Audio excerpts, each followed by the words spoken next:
ठीक है, आज हम लोग शुरुआत कर रहे हैं human health and disease chapter के लेक्चर नंबर 7 का। इससे पहले क्लास में हम लोगों ने किसके किसके बारे में पढ़ा है, कैंसर के बारे में और एड्स के बारे में। क्लियर है ना, दोनों टॉपिक क्लियर हो गया था सबको। आज हम लोग तीसरा एक रोग है अमीबिएसिस, जिसको हम लोग बोलते हैं अमीबिक डिसेंट्री, अमीबी या पेचिस। ठीक है ना, इसके बारे में अध्ययन करेंगे। दूसरा अध्ययन करेंगे मलेरिया के बारे में, सबको पता होगा मलेरिया। ठीक है, इसके बारे में हम लोग क्या करेंगे, अध्ययन। और यदि टाइम हमारे पास बच गया तो हम लोग शुरुआत करेंगे जो मेजर जितने भी डिसीज़ हैं, बैक्टीरिया से होने वाले, वायरस से होने वाले, प्रोटोजोआस फंगस से होने वाले, इन सब के बारे में। तो सबसे पहले तो हम लोग शुरुआत करते हैं किसका, अमीबिएसिस। क्या होता है अमीबिएसिस, ठीक है, ध्यान देना, अमीबिएसिस। ठीक है, अमीबिएसिस, या इसी को हम लोग बोलते हैं अमीबी या पेचिस। क्या बोलते हैं, अमीबी या पेचिस। क्लियर है ना, अमीबी या पेचिस जो रहता है, ध्यान देना, इसका जो रोग कारक है, ठीक है, रोग कारक है, वो है आपका एक प्रोटोजोआ। क्या है, एक प्रोटोजोआ, जिसका नाम है आपका एंट अमीबा।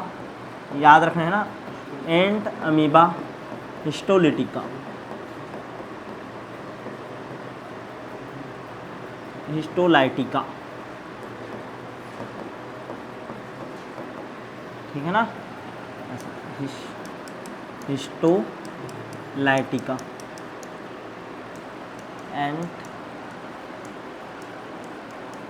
एंट अमीबा हिस्टोलाइटिका, जो कि क्या है, प्रोटोजोआ है। यहाँ तक क्लियर है, भूलना नहीं, यहाँ तक क्लियर है ना। अच्छा, ये किसको प्रभावित करता है, ये प्रभावित करता है किसको, बड़ी आंत को।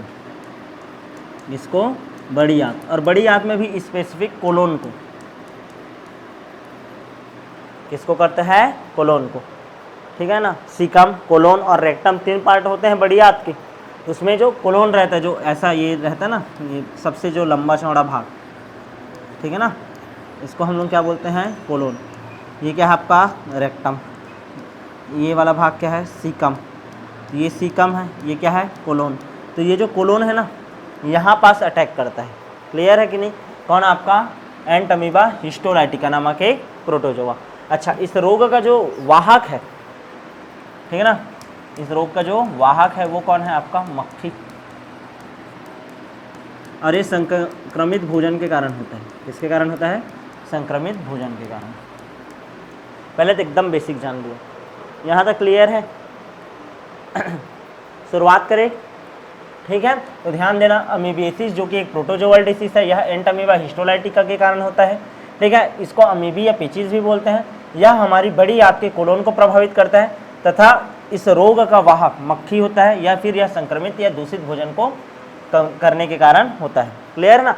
अब ये जो तुम्हारा एंट अमीबा हिस्टोलाइटिका है ना, ठीक है, हम लोग इसका पढ़ेंगे क्या, जीवन चक्र, कि ये रोग उत्पन्न कैसे करता है। पैथोजेनेसिटी पढ़ेंगे, क्या पढ़ेंगे, इसका पैथोजेनेसिटी। जैसे हम लोग किसके बारे में पढ़े थे, एड्स का, HIV वायरस के बारे में पढ़े थे, सेम टू सेम इसके बारे में भी पढ़ेंगे। असल में ये जो एंट अमीबा हिस्टोलाइटिका रहता है ना, इसका जो जीवन चक्र होता है, एंट अमीबा हिस्टोलाइटिका जो रहता है, ठीक है ना, इसका जो जीवन चक्र होता है ध्यान देना, उसमें क्या होता है, 3 स्वरूप होता है, 3 रूप पाया जाता है। कितना रूप पाया जाता है, 3 रूप। जीवन चक्र में 3 फेज होता है इसका। एक फेज होता है आपका मैग्ना, एक क्या होता है, मैग्ना। दूसरा होता है माइन्यूटा, माइन्यूटा। एक होता है आपका मैग्ना, दूसरा होता है माइन्यूटा, और तीसरा होता है सिस्टिक फेज। कौन सा फेज, सिस्टिक फेज। क्लियर है, ध्यान से समझना। एंट अमीबा हिस्टोलाइटिका जो रहता है, उसके जीवन चक्र में मुख्यतः 3 अवस्था होता है। एक होता है मैग्ना, दूसरा होता है माइन्यूटा, और एक होता है सिस्टिक फेज। ये जो मैग्ना फेज रहता है ना, ये पैथोजेनिक होता है। मतलब ये जो स्वरूप है, ये जो फेज है, वो क्या होता है, आपका रोग कारक होता है। क्या होता है, रोग कारक होता है। यहाँ तक क्लियर है, समझ आ रहा है कि नहीं, ठीक है, ध्यान दो, ठीक है। एंट अमीबा जो हिस्टोलाइटिका रहता है, उसके जीवन में कितना अवस्था है, 3 अवस्था। एक तो मैग्ना स्वरूप में पाया जा सकता है, या तो माइन्यूटा स्वरूप में, या तो सिस्टिक फेज में। मैग्ना फेज जो रहता है वो रोग के लिए क्या रहता है, जिम्मेदार होता है। यहाँ तक समझ आया। असल में क्या होता है, मैग्ना को ही हम लोग ट्रोफोजॉइट बोलते हैं। क्या बोलते हैं, ट्रोफोजॉइट, ट्रोफोजॉइट, ट्रोफोजॉइट।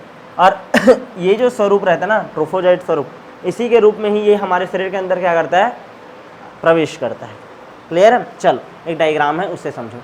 कोई मनुष्य है, ध्यान से समझना, कोई मनुष्य है, उसके शरीर के अंदर क्या हुआ, ये मैग्ना स्वरूप था जो टेट्रान्यूक्लिएटेड था, 4 उसमें क्या था, न्यूक्लियस था, ठीक है ना। मैग्ना स्वरूप जो रहता है वो क्या रहता है, टेट्रान्यूक्लिएटेड रहता है, टेट्रान्यूक्लिएटेड सिस्ट बोलते हैं। असल में हम जो भोजन किए, ठीक है ना, हम जो भोजन किए उसमें ये मैग्ना था, वो परजीवी लगा हुआ था।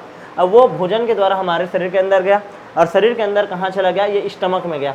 स्टमक में जाने के बाद कहाँ गया, लार्ज इंटेस्टाइन में गया, और लार्ज इंटेस्टाइन में भी मेनली कहाँ चला गया, ये कोलोन में गया है। किस में गया, कोलोन में। यहाँ तक क्लियर है। अब ये क्या करता है, अपना विभाजन करेगा। क्या करेगा, विभाजन, बहुविखंडन द्वारा। किसके द्वारा, बहुविखंडन द्वारा। अच्छा ध्यान देना, विभाजन करेगा तो इसका जो मैग्ना स्वरूप रहता है, जो कि पैथोजेनेटिक रहता है, वो कन्वर्ट हो जाता है। ध्यान देना ना, वो क्या हो जाता है, कन्वर्ट हो जाता है, और अमीबा जैसा एक स्ट्रक्चर बनाता है। अमीबा जैसे क्या बनाता है, एक स्ट्रक्चर बनाता है, ठीक है ना। और ये चूंकि हमारे कहाँ गया है, बड़ी आंत में गया, तो बड़ी आंत में उपस्थित जो आरबीसी रहेगा, डब्ल्यूबीसी रहेगा और टिश्यू रहेगा, ठीक है ना। बड़ी आंत में उपस्थित जो हमारा आरबीसी है, रेड ब्लड सेल्स है, या क्या है, वाइट ब्लड सेल्स है, यह हमारा टिश्यू है, उसको क्या करता है, भोजन के रूप में ग्रहण करने लग जाता है, जिसके कारण पेट में बहुत ज़्यादा तेज मरोड़ के साथ क्या होता है, दर्द होता है। चूँकि इन सभी को खा रहा है, तो जब स्टूल पास करेगा, क्लियर है कि नहीं, जब वो क्या करेगा, स्टूल पास करेगा, ये मल त्याग करेगा, तो मल त्याग के साथ क्या आएगा, ब्लड आता है। क्या आता है, ब्लड। यहाँ तक समझ आ रहा है कि नहीं, ठीक है। तो ये कैसा कैसा सिम्टम्स दिखाएगा, कौन सा स्वरूप, मैग्ना स्वरूप। इसके कारण क्या हो जाएगा, ध्यान देना ना, ये जो हमारा इंटेस्टाइन में क्या कर रहे हैं, इन्फेक्शन कर रहे थे, इन्फेक्शन के कारण जो स्टूल रहेगा ना, उसमें क्या आएगा, म्यूकस आएगा और ब्लड आएगा, श्लेष्मा झिल्ली टाइप्स का आएगा, और क्या आएगा, ब्लड आएगा, ठीक है। इसके साथ साथ हमको पेट में बहुत ही ज़्यादा क्या होगा, तेज दर्द होगा, एब्डोमिनल पेन होगा। समझ आ रहा है कि नहीं। और ये जो स्वरूप बना रहता है वो कैसा रहता है, फ्लास्क शेप रहता है। कैसा रहता है, फ्लास्क शेप, ठीक है ना। और इसके कारण हमारे पेट में जो बड़ी आंत है उसमें क्या हो जाएगा, अल्सर हो जाएगा। क्या हो जाएगा, अल्सर। तो ये मैग्ना फॉर्म इस तरीके से काम करता है। क्लियर है कि नहीं। अच्छा, कुछ जो रहता है माइन्यूटा फॉर्म में रहता है, चूंकि प्रवेश किया है, ठीक है। तो कौन सा फॉर्म में रहता है, कुछ माइन्यूटा फॉर्म में रहता है। तो ये जो माइन्यूटा फॉर्म में रहता है, ठीक है ना, ल्यूमेन में हमारे लार्ज इंटेस्टाइन के जो कौन से फॉर्म में रहता है, माइन्यूटा फॉर्म, जो कि नॉन पैथोजेनिक होता है। क्लियर है ना। वो क्या करता है, आगे जा करके फिर से कौन से फॉर्म में आ जाता है, टेट्रान्यूक्लिएटेड सिस्ट, और मल के द्वारा फिर से बाहर निकल जाता है। क्लियर है कि नहीं। फिर मक्खी द्वारा, या फिर तुम्हारा मक्खी जाएगा, या फिर तुम्हारा क्या रहेगा, संक्रमित भोजन रहेगा, उसके द्वारा फिर से कोई मनुष्य के अंदर क्या कर लेता है, ये प्रवेश कर लेता है। समझ आया कि नहीं, क्लियर है। तो 100 बात का एक बात, मैग्ना फॉर्म जो रहता है वो रिस्पॉन्सिबल होता है किसके लिए, आपका अमीबिएसिस के लिए।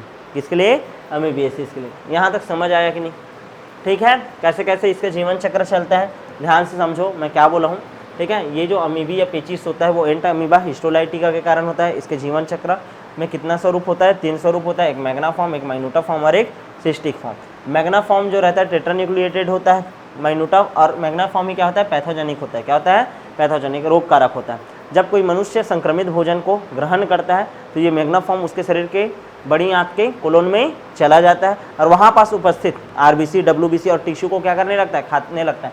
हिस्टोलाइटिका का मीनिंग समझ रहे हो, हिस्टो मतलब होता है ऊतक, लाइटिका उसको क्या कर रहा है, गला रहा है। समझ आ रहा है ना, एंट अमीबा हिस्टोलाइटिका ऐसे करके याद रखना। समझ आ रहा है, गलाता है। क्लियर है। और उसके बाद जो माइन्यूटा फॉर्म रहता है वो फिर से क्या हो जाता है, बाहर रिलीज हो जाता है। क्लियर है। तो ये कंप्लीट होता है आपका किसका, एंट अमीबा हिस्टोलाइटिका का जीवन चक्र। यहाँ तक क्लियर है। अच्छा, जीवन चक्र पूरा करने के लिए तुम्हारे शरीर के अंदर गया है, तो शरीर के अंदर देखो टेट्रान्यूक्लिएटेड से क्या हो रहा है, ये देखो बढ़ते जा रहा है, और उसका न्यूक्लियस मतलब यहाँ पास क्या करता है, ये अलैंगिक प्रजनन करता है। क्या करता है, अलैंगिक प्रजनन। क्लियर है। अलैंगिक प्रजनन द्वारा अपनी संख्या में क्या करता है, वृद्धि करता है। यहाँ तक समझ आया कि नहीं, कोई दिक्कत है क्या, ठीक है। माइन्यूटा फॉर्म कौन से रहता है, टेट्रान्यूक्लिएटेड रहता है ना, और ये मल के साथ ये भी क्या हो जाता है, बाहर निकल जाता है। यहाँ तक क्लियर है, समझ आया, ठीक है। अब इस रोग का ध्यान से देखना, इस रोग का क्या क्या सिम्टम्स होगा, बार बार दस्त होगा, बहुत ज़्यादा पेट दर्द होगा, आंखों में काले धब्बे पड़ जाते हैं, आंखों के नीचे क्या पड़ जाएंगे, काले धब्बे पड़ जाएंगे, ठीक है। इसमें जो मल रहेगा, मल में क्या आ जाता है, श्लेष्मा, और क्या आ जाता है, ब्लड आता है। क्लियर है। तो उपचार क्या है, उपचार के लिए वही सिम्टोमेटिक ट्रीटमेंट चलेगा इसका। दूसरा, जितना भी फल सब्जी है उन सभी को क्या करना चाहिए, KMNO4 से धो करके खाना चाहिए। क्लियर है। आसपास स्वच्छता का क्या करना है, हमको ध्यान रखना है। यहाँ तक क्लियर है कि नहीं, ठीक है। तो हमारा जो पहला डिसीज था क्या, अमीबिएसिस, या जिसको हम लोग क्या बोलते थे, अमीबी या पेचिस, वो क्या होता है, कंप्लीट। नेक्स्ट जो हमारा सबसे प्रमुख दूसरा रोग है, कौन सा रोग, मलेरिया, ठीक है। सबसे ज़्यादा फेमस रोग है क्या? मलेरिया। ठीक है, मलेरिया रोग के बारे में पढ़ते हैं। मलेरिया का इतिहास बहुत ही ज़्यादा पुराना है। ठीक है ना, ध्यान से समझना। मलेरिया के कारण एक टाइम ऐसा था कि बहुत ज़्यादा मौत होता था, बहुत ज़्यादा। हर ज़िले में क्या बनाया गया? मलेरिया ऑफिस बनाया गया, एक मलेरिया नियंत्रण कक्ष बनाया जाता था। ठीक है, DDT का छिड़काव चलता था गांव-गांव में, क्लियर, कि कैसे भी करके मच्छरों को क्या करना है? ख़त्म करना है। समझ आ रहा है कि नहीं? ठीक है, तो मलेरिया कोई ऐसा सामान्य रोग नहीं है, इससे बहुत ज़्यादा मौत होता था। लेकिन धीरे धीरे क्या आया? जन जागरूकता आया, बहुत सारी दवाइयों का क्या हुआ, क्या बोलना चाहिए, आविष्कार हुआ। ठीक है, और लोग इसके बारे में जानते गए कि हाँ कैसे कैसे होता है। ठीक है, मलेरिया वर्ड में ध्यान देना, मलेरिया का अर्थ होता है बैड एयर, यानी कि जहाँ पास का जो एयर है वो क्या रहता है? गंदा रहता है। ठीक है ना, ऐसे करके वर्ड का उत्पत्ति हुआ था। मलेरिया का मीनिंग क्या रहता था? बैड एयर, यानी कि जहाँ पास का हवा क्या है? गंदा है।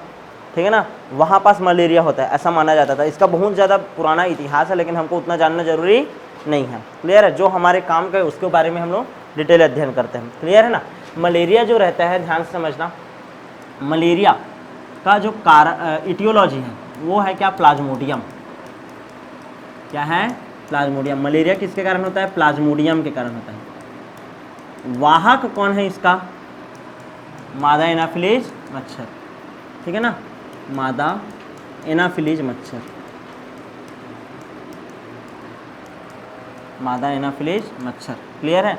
तो ध्यान समझना, मलेरिया होता किसके कारण है? प्लाज्मोडियम के कारण। अमीबा किसके कारण? एंट अमीबा हिस्टोलाइटिका क्या था? प्रोटोजोआ था। और ये क्या है आपका? प्लाज्मोडियम है। क्या है? प्लाज्मोडियम। तो ध्यान समझना, मलेरिया होता है किसके कारण? प्लाज्मोडियम के कारण। और ये जो प्लाज्मोडियम रहता है वो अपना जीवन चक्र 2 जीवों में पूरा करता है, एक तो मनुष्य में पूरा करता है और एक करता है किसमें? इस मादा एनाफिलीज मच्छर में। यहाँ तक क्लियर है? समझ आ रहा है कि नहीं? मलेरिया जो रोग रहता है, ध्यान समझो, मलेरिया जो रोग रहता है, ठीक है, वो प्लाज्मोडियम के कारण होता है। ठीक है, किसके कारण होता है? प्लाज्मोडियम के कारण। और ये जो प्लाज्मोडियम रहता है, ये जो मादा एनाफिलीज मच्छर जो रहता है ना, मादा एनाफिलीज मच्छर के शरीर के अंदर क्या करता है? अपना जीवन चक्र पूरा करता है। यहाँ तक क्लियर है? ये जो प्लाज्मोडियम रहता है, इसका मेनली कितना प्रजाति है? 4 प्रजाति। कितना प्रजाति है? 4 प्रजाति। सबसे पहला प्रजाति है आपका प्लाज्मोडियम वाइवेक्स। कौन सा प्रजाति है? Plasmodium vivax. सर्वाधिक मलेरिया रोग का प्रसार इसी के कारण होता है। सर्वाधिक मलेरिया इसी के कारण फैलता है ना। ठीक है, और ये छत्तीसगढ़ में भी है ना भाई। ठीक है, सबसे ज़्यादा मलेरिया किसके कारण होता है? प्लाज्मोडियम वाइवेक्स के कारण। दूसरा है आपका प्लाज्मोडियम फैल्सीपेरम।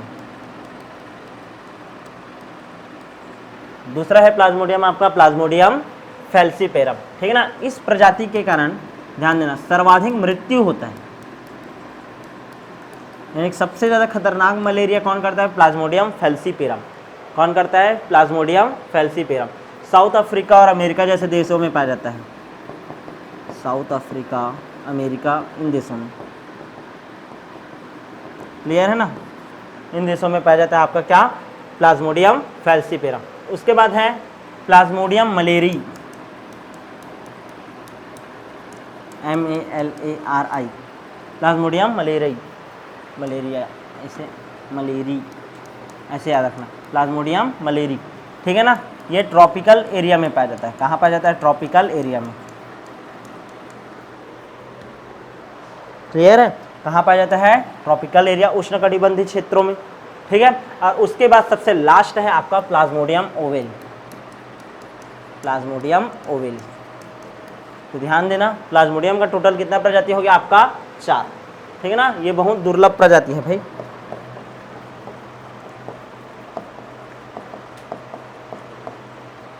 यहाँ तक समझ आया कि नहीं? तो ध्यान से देखो, मलेरिया जो रोग रहता है प्लाज्मोडियम के कारण होता है। प्लाज्मोडियम कितने प्रकार का हो सकता है? उसका प्रजाति 4। प्लाज्मोडियम सबसे पहला क्या है? Plasmodium vivax. दूसरा क्या है? Plasmodium falciparum. तीसरा क्या है? प्लाज्मोडियम क्या है? मलेरी। उसके बाद प्लाज्मोडियम ओवेल। क्लियर है? सबसे ज़्यादा कॉमन किसके कारण होगा? प्लाज्मोडियम वाइवेक्स के कारण। सबसे ज़्यादा मौत किसके कारण होगा? प्लाज्मोडियम फैल्सीपेरम के कारण। क्लियर है ना? इस चीज़ को याद रखना है। यहाँ तक क्लियर है कि नहीं? ठीक है, चलो आगे बढ़े, आप शुरुआत करें मलेरिया रोग का। ध्यान से समझना। मलेरिया जो रोग रहता है, ध्यान से समझना, ये जो प्लाज्मोडियम जो जीवाणु होता है ना, सॉरी जीवाणु बोल रहा हूँ, प्लाज्मोडियम जो होता है, इसका जो लाइफ साइकिल होता है वो होता है डाइगैमेटिक। क्या होता है? डाइगैमेटिक। डाइगैमेटिक का मतलब दो जीवों को, ध्यान देना, इसको अपना जीवन चक्र पूरा करने के लिए दो जीवों का आवश्यकता होता है। कितने जीवों का? दो जीवों का, ठीक है ना। इसका जो जीवन चक्र होता है कंप्लीट होता है किसने में? दो होस्ट में, complete in two host. Clear है ना? प्लाज्मोडियम का जो लाइफ साइकिल है, ठीक है, वो कंप्लीट होता है दो होस्ट में। दो पोषक का जरूरत पड़ता है, ठीक है। एक तो मच्छर के अंदर होगा, ठीक है ना। प्लाज्मोडियम को जो जीवन चक्र है, एक तो अपना जीवन चक्र का एक अवस्था किसके अंदर पूरा करेगा वो? ठीक है, primary host, primary host, primary host, ठीक है, जो कि कौन होता है आपका? मादा एनाफिलीज। कौन होता है? मादा एनाफिलीज। और दूसरा जो रहेगा सेकेंडरी होस्ट, सेकेंडरी होस्ट जो कि कौन रहता है? ह्यूमन। कौन रहता है? ह्यूमन। और ह्यूमन के लीवर और आरबीसी में, इसमें आरबीसी में अपना जीवन चक्र पूरा करेगा, ठीक है ना। जो प्राइमरी होस्ट जो रहता है वो क्या रहता है? मादा एनाफिलीज मच्छर का रक्त रहता है, ठीक है ना। मादा एनाफिलीज मच्छर रहता है ना, उसके शरीर के अंदर वो अपना क्या करता है? जीवन चक्र का एक अवस्था, कौन सा अवस्था? और वो भी सेक्सुअल रिप्रोडक्शन वाला पार्ट, ठीक है ना। अपना लैंगिक जनन अवस्था को कंप्लीट कहाँ करता है? ये मादा एनाफिलीज मच्छर के अंदर। कौन? प्लाज्मोडियम। और जो ध्यान देना, और अपना जो असेक्सुअल रिप्रोडक्शन रहता है, अलैंगिक जनन, उस अवस्था को पूरा कहाँ करता है वो? मनुष्य के शरीर के अंदर। किसके अंदर? मनुष्य के शरीर के अंदर। यहाँ तक क्लियर है? ध्यान से सुनो मैं क्या बोल रहा हूँ। हम लोग ये जानते हैं कि मलेरिया मच्छर के काटने से होता है। मैं बोल रहा हूँ असल में मच्छर के शरीर के अंदर क्या रहता है? प्लाज्मोडियम रहता है। क्या रहता है? प्लाज्मोडियम।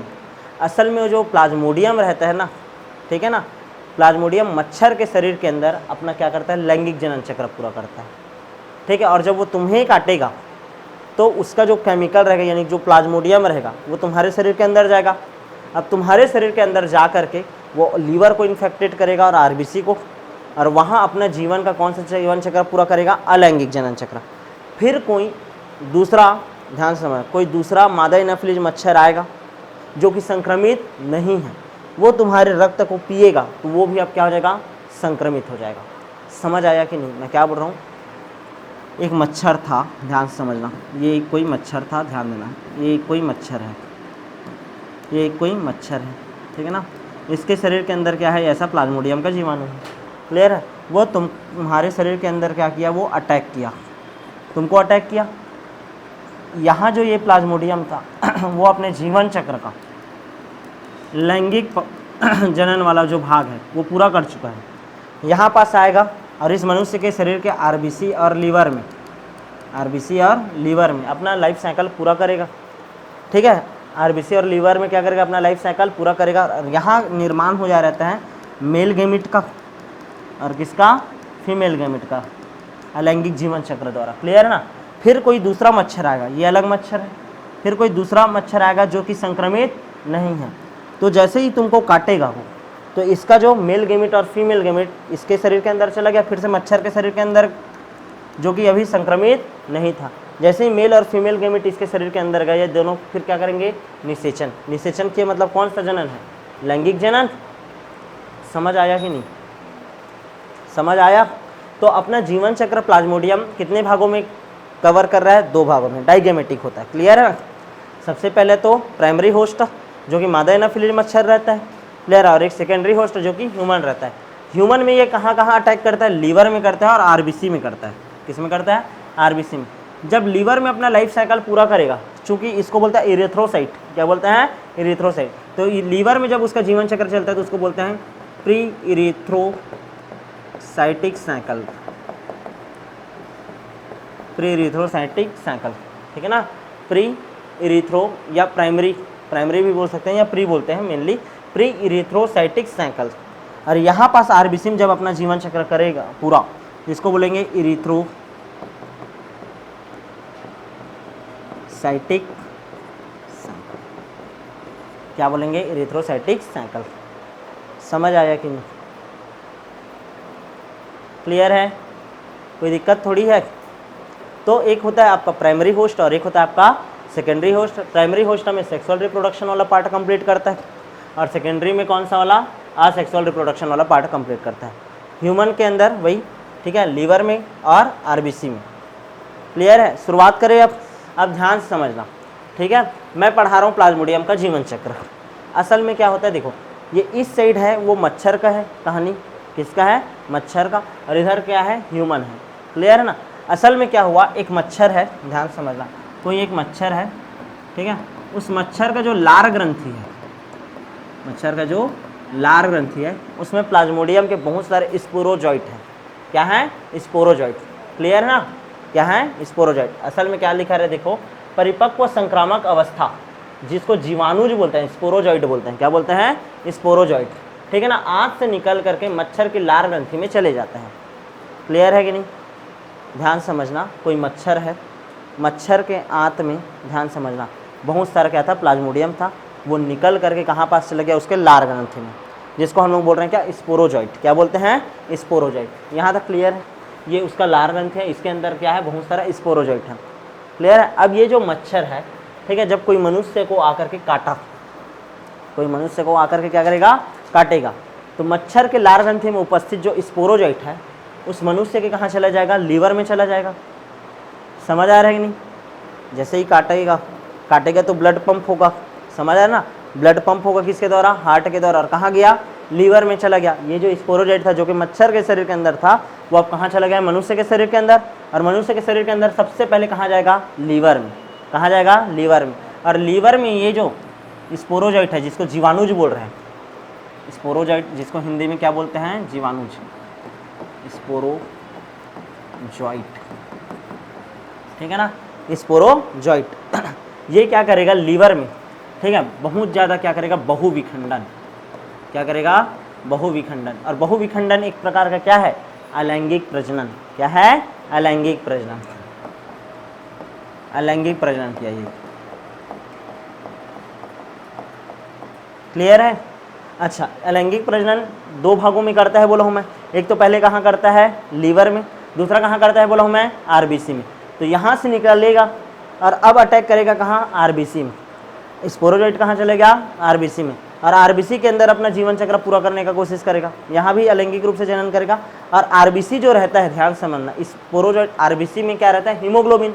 उसमें क्या क्या चीज़ है, एक है हीम और दूसरा क्या है, ग्लोबिन।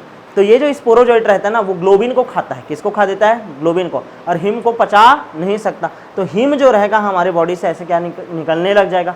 और ये जो पदार्थ निकलता है ना, ध्यान देना, आरबीसी है, आरबीसी के अंदर कौन एंट्री मार दिया, ये स्पोरोजॉइट। कौन एंट्री मारा है, स्पोरोजॉइट।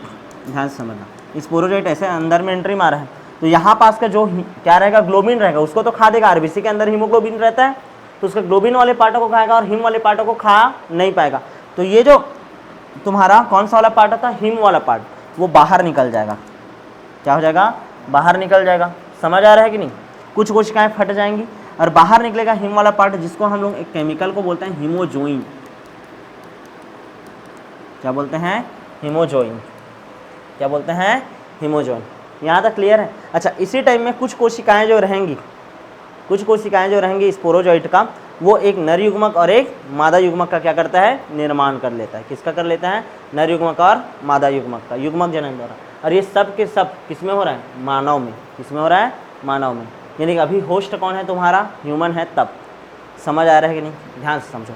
मच्छर था, मच्छर के आंत में, ध्यान समझना, मच्छर के आंत में क्या था, स्पोरोजॉइट था, जो कि लार ग्रंथि में जाकर के इकट्ठा हो गया। उसके बाद जो संक्रमित मच्छर है, जो बीमारी फैलाने वाला है, वो मनुष्य को जाकर के काटा।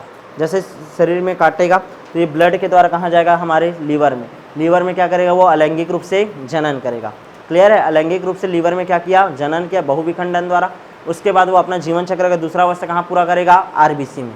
आरबीसी में जो उपस्थित हीमोग्लोबिन रहता है, उसके ग्लोबिन को खाएगा और हीमोजोइन नामक एक केमिकल निकालेगा। कौन सा केमिकल, हीमोजोइन। क्या, हीमोजोइन। जो हमको मलेरिया होता है तो एकदम कपकपी के साथ जो बुखार आता है ना एकदम, तो वो किसके कारण होता है, हीमोजोइन के कारण। किसके कारण होता है, हीमोजोइन के कारण। हीमोजोइन जब निकलता है ना, तो जितने भी सिम्टम्स रहते हैं मलेरिया के, वो सब शो होते हैं। यहाँ तक क्लियर है? बुखार आता है, तेज बुखार आता है, वो इसी के कारण है। रुक रुक कर आता है मलेरिया में बुखार, तुम लोगों को पता होगा, क्लियर है ना। मलेरिया में रुक रुक कर बुखार आता है, 2 दिन तक बुखार रहेगा, फिर 2 दिन नहीं रहेगा, फिर अचानक से 2 दिन बुखार रहेगा तो तेज एकदम, क्लियर है। तो वो हीमोजोइन निकलता है और कपकपी के साथ जो आता है ना, तो इसी के कारण आता है। यहाँ तक क्लियर है।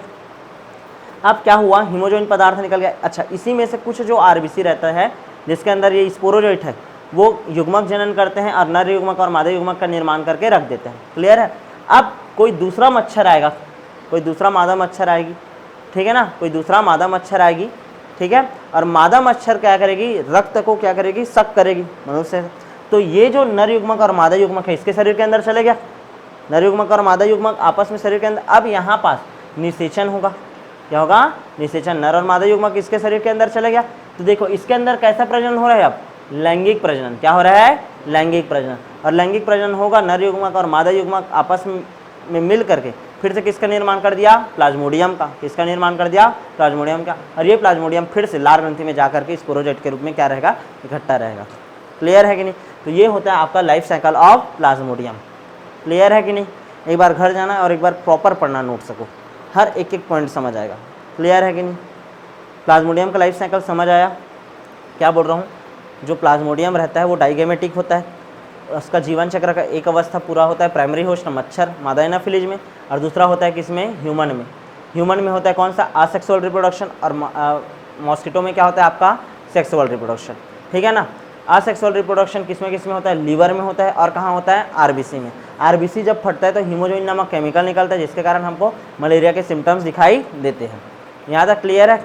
नर युग्मक और मादा युग्मक का निर्माण हो चुका है किसमें, मनुष्य में। जब कोई दूसरा मादा एनाफिलीज मच्छर आएगा जो कि संक्रमित नहीं है, वो जब तुमको काटेगा तो वो जाएगा नर युग्मक मादा युग्मक उसके शरीर के अंदर, और वो निषेचन करेंगे, और निषेचन करके क्या कर लेंगे फिर से, ठीक है, इसका निर्माण कर देंगे स्पोरोजोइट का, क्लियर है।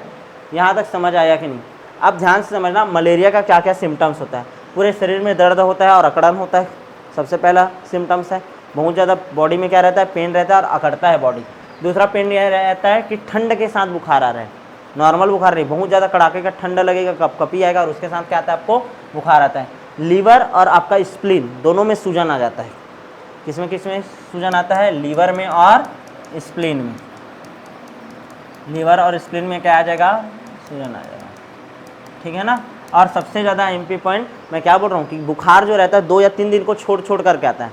शुरुआत के 2 दिन बुखार रहेगा, फिर 2 दिन नहीं रहेगा, फिर 1 दिन बुखार पकड़ेगा, समझ रहे हो ना। तो ऐसे छोड़ छोड़ करके आता है मलेरिया का बुखार। अच्छा, अब इसके रोकथाम के लिए क्या करते हैं, इसके रोकथाम के लिए हमारे सरकार ने एक प्रोग्राम चलाया था, national malaria eradication programme, NMEP, राष्ट्रीय मलेरिया उन्मूलन क्या बोलते हैं जी, योजना। फुल फॉर्म लिखें क्या, ध्यान देना, NMEP, नेशनल, फुल फॉर्म आता है ना, नेशनल मलेरिया इराडिकेशन प्रोग्राम, ठीक है ना। राष्ट्रीय मलेरिया उन्मूलन योजना, इसका शुरुआत किया गया था, क्लियर है। एड्स के लिए कौन सा किया था, NACO, national AIDS control organisation, और इसके लिए NMEP, national malaria eradication programme, full form आता है, क्लियर है।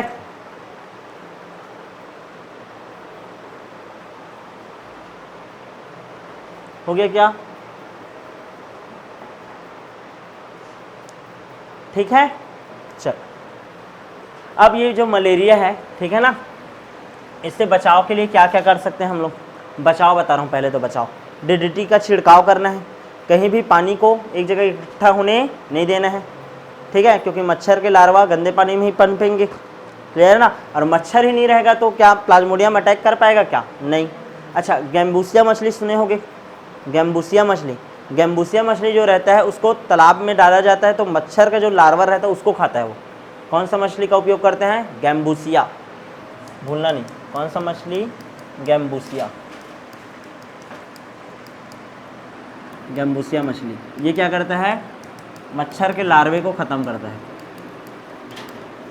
और क्या बोला हूँ, नाली वगैरह में क्या डालना है, केरोसिन डालते हैं ना, मिट्टी तेल जी, केरोसिन वगैरह डालते हैं, क्लियर है, जिससे मच्छर के लार्वा क्या हो जाए, नष्ट हो जाए, क्लियर है।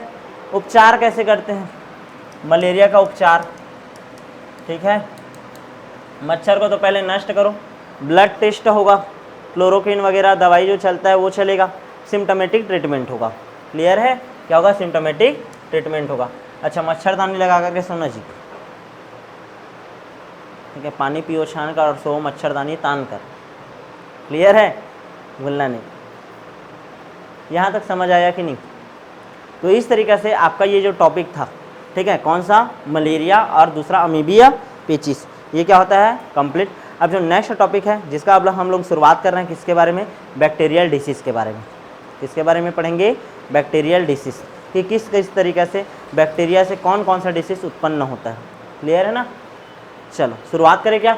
मैं तुम लोग को स्वास्थ्य क्या होता है इसका परिभाषा बता चुका हूँ। बीमारी भी बहुत प्रकार का होता है, एक होता है जन्मजात रोग, जो जन्म से ही तुमको रहता है, कई लोगों को रहता है जन्म से ही उपस्थित जो रोग रहता है, ठीक है, उसको जन्मजात रोग बोलते हैं।